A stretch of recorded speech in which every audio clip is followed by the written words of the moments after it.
Hey guys! Today, by request, I'm going to do my updated what's in my toiletry bag. I originally did this video 3 years ago and I just watched it and yeah, it's definitely pretty cringeworthy. But what's interesting is that pretty much everything I use is the same. Not exactly the same products or exact items, but pretty much it's the same, hasn't changed much. So after a lot of travel, I found that this is the stuff that just works for me. I have a new toiletry bag since the last time because the other one finally broke, but it's the same idea. So it looks like this and then zips open and then it's like this. There are 3 compartments and a hook. I always go on about how hook is good. But I think it's really true because wherever you're staying, there's usually somewhere you can hook it. And there's not always going to be a lot of counter space, especially if you're staying at hostels. So I do recommend the hook. So here's what is in my bag. In the top compartment, I usually keep makeup. I always have some kind of concealer just to make myself look more awake when I've been traveling a long time. For concealer, I use this by L'Oreal. It's called True Match. It's a mineral powder and it comes with a brush. I don't know, I just find it very easy. It's a nice light coverage, but it does actually work. And for me personally, when I'm traveling a long day, like on planes, trains, buses, I don't like to be wearing like heavy caked on makeup. It just doesn't feel that nice. Anyway, it's what I prefer and it has SPF in it, so to me, it's perfect. I just have a little blush bronzer duo with a mirror. I think the mirror is good because if you're staying in hostels or you're backpacking, I don't know, you might not always have access to a mirror or it'll be busy, so having your own, good.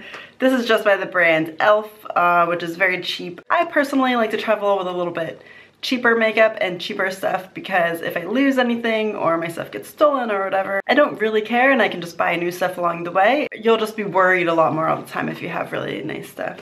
For eyeshadow, I just have a thing like this, again with a mirror and a built-in brush, so you don't have to carry one more thing. And just a few colors, so you have some options. I have an eyebrow pencil. I have a liquid eyeliner in case I want to get fancy. I always have at least one kind of chapstick type thing, something for the lips. Mascara. Now when you do long-term travel, you're gonna have to buy stuff like this as you go along the way. They say you're supposed to change out your makeup every few months or so, so I try not to get too attached to any certain brands because when you have to buy stuff along the way, you want to just be able to be flexible and get whatever is available. I have a little pencil sharpener, also some tweezers, and then usually some kind of lip color or something again for if I want to dress up or whatever. It completely depends where I am and what I'm doing, but for the most part when I'm just backpacking, I don't wear too much makeup, but again, that's just my personal preference. Moving along. Tissues, I always like to have tissues because, I don't know, you never know. Dental floss, good to keep up the dental hygiene. Nail clippers, very important. I wear contacts, so I always need to have contact solution and contact lens case, as well as extra contacts, very important. I wear monthlies, so I just bring as many months and extra that I know I'll be away. I usually just bring small contact lens solutions, but that does mean when you do long-term travel, you're gonna have to buy more along the way. I've bought it in several countries, Cambodia, Germany, I don't know, different places, and it's usually no problem. The pharmacies might speak enough English to understand, or if you just show them kind of like a contact lens case, they'll know what you're talking about. It's never been a problem for me to buy that in other countries. You could carry around big stuff if you like, but I just prefer to carry around as minimal stuff as possible. Toothbrush, I usually have some kind of small toothbrush that opens up like, I have a small toothpaste, but if I'm traveling for a longer time, I'll probably get a bigger toothpaste. As long as I'm not going to be carrying on my luggage, then it's okay to have some things bigger. I have some powder dry shampoo. I honestly don't use this very much, but it's good to have. You could also get, there's like many of the spray bottle ones. It's kind of nice because if you don't wash your hair all the time, just, you know, freshen up. I always carry extra band-aids because you never know. I think something that's good to have is a little sewing kit, just in case. I have perfume samples and also a solid perfume. So again, if you're carrying on your luggage and you have liquid requirements, these are really good to have. For the ladies, I also have extra tampons and things. If anyone is interested in me doing a video about that on the road while traveling, leave it in the comments below and I'll try to do a video about that. I have a little thing like this that I put Q-tips and extra hair ties and bobby pins and all of that. If you're going to be carrying on your liquids, then you need to have them in a Ziploc baggie. I usually like to carry some extra Ziploc baggies with me just in case.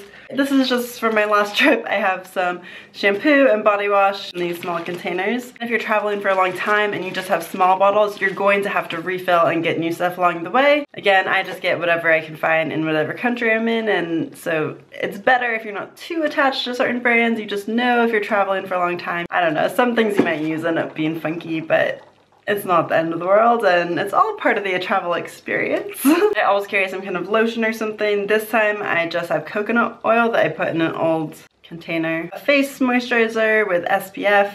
This is like really hippie of me, but I've started using kind of more all-natural deodorants because I've just read so many bad things about what the other ones do to you. So I'm trying to be more health conscious. If you're also into all-natural stuff, I recommend the Dr. Bronner's because you can use it on your hair, on your body, on your face, whatever. You can wash dishes with it. You can do all sorts of things. So that's a good one to have. I usually have some kind of hair serum. And another alternative, if you really want to cut down on the liquids, is to have bar shampoo. These are actually pretty good. I didn't try using these until recently. There's a lot of different brands out there, but if you're worried about having your liquid or you just want to have a little bit less things to carry, they're kind of good. It's a different alternative. A razor. Very self-explanatory. The last thing I have is just a brush. I just use the most basic travel brush ever, and it just opens like this and it has a comb.